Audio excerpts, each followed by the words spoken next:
Right ఏ right వర్గాల ప్రజలకు ఎవరింత న్యాయం రైట్ చేస్తారు? రజితా రెడ్డి గారు, నేను మళ్ళీ మీ దగ్గరికి వస్తాను. సంధ్యా రెడ్డి గారు, రైతులకు మోసం చేసింది ఇటు కాంగ్రెస్ పార్టీ మోసం చేస్తుంది. ఎందుకంటే ఈ ప్రభుత్వం ఏర్పడిన తర్వాత 2 లక్షల రైతు భరోసా అంటే 2 లక్షల వరకు రుణమాఫీ చేస్తామని ఇప్పటి వరకు 2 లక్షలు రుణమాఫీ చేయలేదు. ఇచ్చిన పథకాలు హామీ చేయలేదు. మొత్తం మీద కోతలు, ప్రతి ఒక్కరికి కోతలు. సో ఏదైతే రజితా రెడ్డి గారు అన్నదానికి మీ సమాధానం అండి. మరి ఎవరు బీఆర్ఎస్ పార్టీ ఇచ్చింది? మేము ఇవ్వలేదు కదా, వాళ్ళు ఇచ్చిరా ఇప్పుడు? అంటే రైతుల దగ్గర పోయి తెలిస్తే వీళ్ళ మొఖాలకి వచ్చి కూర్చొని ఏడవడం కాదు. ఈ సోది కాదు. అసలు వాళ్ళ పార్టీ నుంచి జైలుకి ఎందుకు పోయారు అది చెప్పరు. అవి అస్సలు చెప్పరు. వాళ్ళ ఇంట్లోకి వెళ్ళి ఇప్పుడు ఒక్కొక్క బిడ్డ కొడుకుల దగ్గరికి వెళ్ళి ఆ కోట్లు తీసుకొస్తే తెలంగాణలో 2 సార్లు రైతులకు నెలకొస్తారు రైతు బంధు ఇవ్వచ్చు. ఈ గుండాల కొంచెం అన్నా ఇవాళ బోనస్ ఓట్లు ఇలా రైతులకు ఓట్లకు బోనస్ ఇస్తున్నాం 500. ఇప్పుడు అదే నేను ఒక్కటే అడుగుతున్నానండి, రైతులకు ఇంత చేసిరు కదా, సిగ్గు లేకుండా ఎందుకు బీఆర్ఎస్ మాత్రం ఓడించి గ్రామాలన్నా ఎందుకు ఓడించారు? దానికి ఆన్సర్ చెప్పాలి. ఓడిపోయిన తర్వాత ఇప్పుడు ఏదో మేము చేస్తున్నాం అంటారు. మీరు ఓడిపోయింది గ్రామాలలో, హైదరాబాద్ లో గెలిచిరు. ఆ గ్రామాలలో ఎందుకు ఓడిపోయారు? గ్రామాలలో ఎవరు ఉంటారు? ఉద్యోగస్తుడు ఉంటాడా, రైతు ఉంటాడా? నువ్వు రైతుకి ఇంత ఐసా పైసా నైసా మేము రైతు బంధు ఒక్కటిస్తే కడుపు నింతదా? పిల్లలకు ఉద్యోగాలు వద్దా? పిల్లలకు వద్దా? నీళ్ళొద్దా? నియామకాలు వద్దా? పాలన వద్దా? ఏం పట్టించుకున్నారు? ఎస్, మేము ప్రతి ఒక్క మహిళకి మేము రాగానే మా దగ్గర ఉన్నది మేము అన్నది నెరవేర్చినాం. నెరవేర్చకపోతే 5 సంవత్సరాలలో మమ్మల్ని ఇంటికి పంపిస్తారు, మిమ్మల్ని పీట మీద కూర్చోబెడతారు కదా. ఎందుకు కోరుతున్నారు అట్లా? రైతు బంధు మేము ఒకటి మీ గతంలో చెప్పామండి. మల్లారెడ్డి గారి విషయంలో 200 ఎకరాలు ఉన్నా కూడా రైతు బంధు పడింది. మరి ఆయన అండి రైతు బంధు కాంగ్రెస్ వాళ్ళంటే ఉన్నోళ్ళకి ఇస్తున్నారు అని చెప్తారు. మీరు చూడండి సార్, ఇప్పుడు 4 ఎకరాలు ఉన్నోళ్ళు మన దగ్గర దాదాపుగా 85% ఉన్నారు. మేము వాళ్ళకి ఇచ్చాం. మనకున్నది అబో 5 నుంచి ఒక 10 అంత ఉన్న వాళ్ళకి ఒక 10 or 15% ఉన్నారు. ఇలా కొంచెం బుర్రుందా అండి? ఇవాళ వీళ్ళ అండి మాట్లాడేది కాంగ్రెస్ పార్టీ గురించి. కాంగ్రెస్ పార్టీ అంటేనే రైతు అంటేనే కాంగ్రెస్ పార్టీ. వీళ్ళేదో చెప్పుకోగానే కాదు, ఒకటే ఇచ్చి మరి ఈయన అన్ని ఇచ్చినా అంటాడు కదా. ఏమిచ్చిండు? మా ప్రభుత్వంలో ఇప్పుడు గ్రిప్లకు దాంట్లకి సబ్సిడీ ఇస్తున్నాం. వీళ్ళు ఎక్కడ ఇచ్చింది సార్? మీకు తెలీదా? రైతు బంధు ఇచ్చి చేతులు దులుపుకుంటే అయిపోద్దా?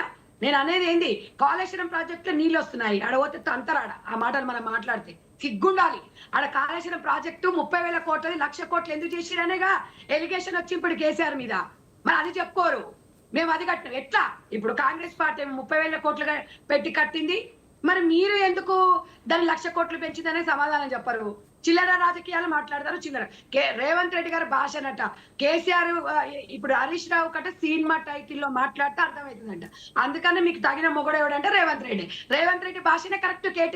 కేసీఆర్ ఫ్యామిలీకి ఇవన్నీ నేను ఎందుకు మాట్లాడితే మీరు అడిగిన కాబట్టి నేను చెప్తున్నా. ఇందాక అన్నారు కదా మీరు బీఆర్ఎస్ నాయకురాల్ని, ఈ భాష అంటే అవునండి అట్లంటే అవునండి, మేము కూడా అట్లనే మాట్లాడతాం. ఇప్పుడు లత్కోరాడు అంటాం మేము కూడా. ఎందుకన్నామండి? భయశరతిగా అంటాం. ఎవరెట్ట మాట్లాడితే అట్ట. కానీ ఇవన్నీ తెలంగాణ సమాజకి అక్కర్లేదండి. తెలంగాణ ప్రజలకు కడుపు నిండా అన్నం పెట్టేటోళ్ళు, భరోసా ఇచ్చేటోడు కావాలి. ఎవరు భరోసా ఇస్తారు అంటే ఇవాళ కాంగ్రెస్ పార్టీ ఇస్తుందని ఓటేసింది. వీళ్ళెవరండి? అవునన్నా కాదన్నా 3.5 సంవత్సరాలు మేమే ఉంటాం. మీకు అంత కలేజా ఉండి అంత దమ్ము ధైర్యం ఉంటే ఈ గవర్నమెంట్ పడేయండి చూద్దాం. మీకు అంత సీతారాలు ఉంటే మీ ఉన్న ఎమ్మెల్యేలే మా దగ్గరకు వస్తున్నారు. వాళ్ళని కాపాడుకోనికే వీళ్ళకు టైం కూడా లేదు. ఉన్న కేసులు ఎదుర్కోనికే లేదు. బిడ్డో దిక్కు, కొడుకో దిక్కు, అయ్యో దిక్కు. ఏమి పార్టీ అది? మీ పార్టీ చూసుకొని మీరు సిగ్గుపడాలి. ఇవాళ మేం కాదు, కాంగ్రెస్ పార్టీ ఆహర్నిశలు పనిచేస్తుంది. ఇవాళ కాంగ్రెస్ పార్టీ ఇవాళ ప్రతి ఒక్కరు కూడా జవాబుదారిగా ఉంది. ఎస్, మేము పోతాం. ఇదే వేదిక స్థానిక సంస్థల తర్వాత పెట్టాలి. అప్పుడు ఎవరికి ఓటేస్తారో చెప్తారు.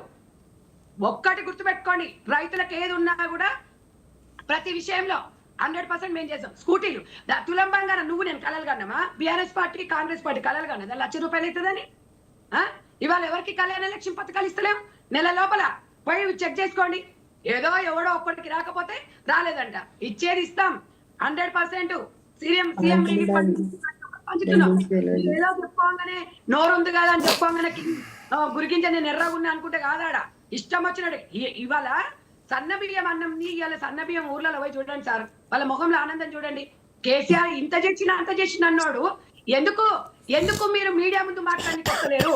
ఎందుకు ఇవాళ ఒక్క లేడీ కూడా ఇవాళ ఎస్ అని చెప్పి ఎందుకు బయటకు వస్తలేదు? ఇవాళ ఈ అమ్మాయి ఈ రజిత గారినే చూసిన నేను మీడియాలో. ఇవాళ ఒక రోజు ఒక్క టీఆర్ఎస్ మహిళ రావట్లేదు. ఎందుకు మాట్లాడట్లేదు మాట్లాడాలి కదా. బీఆర్ఎస్ పార్టీ తరపు నుంచి ఒక మాజీ ఎమ్మెల్యేలు ఉన్నారు, ఎందుకు రారండి? ఎందుకు మాట్లాడరు?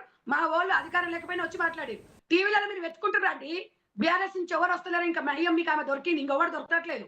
ప్రతి టీవీ ఛానల్లో చూడండి, బీఆర్ఎస్ నుంచి ఎవరు రాడు. ఎందుకు వస్తాడు? ఏం అనేది తెలియదు వాళ్ళకి.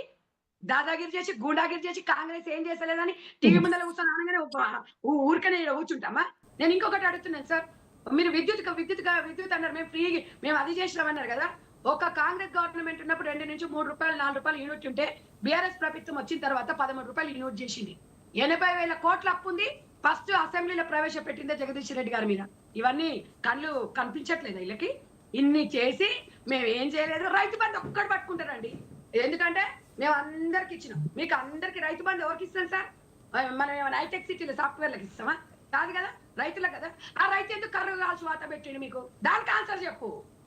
దానికి ఆన్సర్ చెప్పాలి బీఆర్ఎస్ పార్టీ. బీఆర్ఎస్ టీఆర్ఎస్ నాకు కూడా తెలియదు, వాళ్ళే కన్ఫ్యూజులు ఉన్నారు. ఇవన్నీ ఊరికనే కాదు. ఇవాళ గురుకుల పాఠశాలను ఇంటిగ్రేటెడ్ స్కూల్ లాగా 200 కోట్లు ఇవాళ రిలీజ్ చేసి ఇళ్ళకగానే పండుగ ఇద్దా? ఇప్పుడేనా? ఇప్పుడు గవర్నమెంట్ ఇప్పుడే వచ్చింది, ఇప్పుడే పెళ్లి కాగానే అప్పుడే పిల్లబడుతుందా? 9 నెలలు ఆగాలి. ఇప్పుడు ఇది కూడా అంతే. కాంగ్రెస్ గవర్నమెంట్ మేము నిధులు ఇచ్చినాం, కట్టే వరకు ఓపిక ఉండాలి. ఓపిక లేకపోతే మీకే అవకాశం ఇస్తారు, మాకు కాదుగా. మీకే కదా ప్లస్. మేము ఎన్ని తప్పులు చేస్తే మీకు అంత తెలుసు కదా.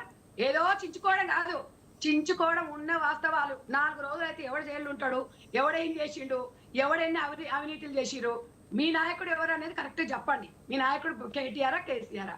అది ఎవరు? వాళ్ళ ఇంట్లో చెప్పిందే మేము కాంగ్రెస్ పార్టీ చెప్పింది కాదు ఇవాళ. కాబట్టి ఒక్కటే నేను చెప్పదలుచుకున్నాను సార్, ఎక్కడున్నా కూడా ఇవాళ 1200 మంది విద్యార్థుల ఉసురు దాకే కేసీఆర్ ఇవాళ ఆ రకంగా అయిపోయింది. వాళ్ళ కుటుంబం జైలు పాలయ్యింది. అది అవునన్నా కాదన్నా 100%. మీరు ఒప్పుకున్నా నేను ఒప్పుకోకపోయినా ఎవరు ఒప్పుకున్నా ఆ పిల్లల శాపమే కలిగింది. ఇంత తక్కువ కాలంలో ఒక కేసీఆర్ కుటుంబం జైలు పాలయ్యింది, కేసులు ఎదుర్కొంటుందంటే ఎవ్వరికి ఇంత దౌర్భాగ్య స్థితి ఎవరికి రాలేదు. ఇన్ని రాష్ట్రాలలో ఇన్ని రాజకీయ నాయకులను చూసినాం. అంత దౌర్భాగ్య పరిస్థితి ఏంటండి? ఎవడ తిహార్ జైలు అంటే మామూలు విషయమా సార్ అది? ఇవాళ కేటీఆర్ ఇప్పుడు నేను ఒక్కటి చెప్తున్నాను సార్, ఇవాళ 49 కోట్ల ఒక మంత్రివర్గం ఆమోదం లేకుండా వీళ్ళు బుక్కులు చదివినాము, అమెరికాలో చదువుకొచ్చుకుని అన్నారు కదా. ఎవడప్ప సొమ్మని 49 కోట్లు వేసుకుంటారు సార్ వీళ్ళు? ఇది అందరు ప్రజలకు తెలియవద్దు. వద్దు, ఇవి దాచిపెడదాం, నేను ఎర్రగా ఉన్నా అని చెప్తారు.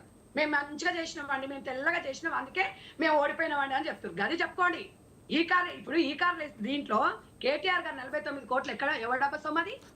రైట్ సంజయ్ రెడ్డి గారు, మళ్ళీ మీ దగ్గరకు వస్తాను. అవకాశం ఇవ్వాలి. నేను ఇప్పుడు ఇద్దరు బీజేపీ వాళ్ళు చెప్పారు, బీఆర్ఎస్ చెప్పిందంటే నేను చెప్పాలి. ఇక్కడ ఎనలిస్ట్ గారు కూడా చెప్పారు. వాళ్ళ దానికి నేను మళ్ళీ మీ దగ్గరకు వస్తాను. వెంకటరెడ్డి గారు